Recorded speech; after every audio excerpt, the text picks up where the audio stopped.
An Orange County family living in the U.S. for nearly 40 years was torn apart when the parents were detained during a routine immigration check-in.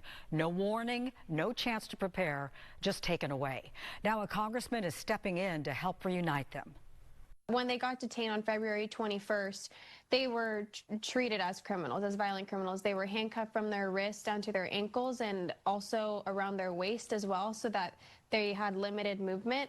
And then they were separated and couldn't speak to anybody. Gladys and Nelson Gonzalez came to America from Colombia in 1989. They raised 3 daughters who are citizens, paid their taxes, and have no criminal history. They say they tried every avenue to become citizens. After a routine check-in with the government in February, they were arrested, thrown in detention in Louisiana, then deported to Colombia. The way that they were transported practically like animals to several states, several detention centers, held in rooms for hours with no food and no water, is awful. The Gonzalez family always knew their situation was precarious. They say they got bad legal advice. Their status was always unclear, but the government never bothered them until now.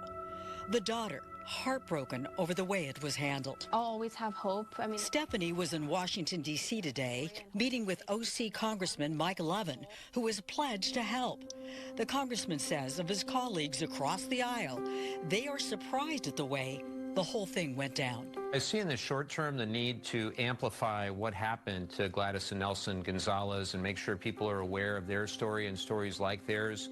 And I hope that that'll encourage a number of my Republican colleagues to get back to the negotiating table on some bipartisan common sense reform where we have border security, but we also have a path to citizenship for folks like her parents.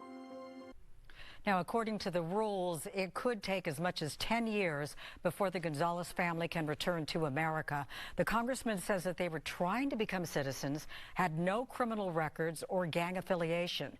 They should not have been a priority for ICE deportation.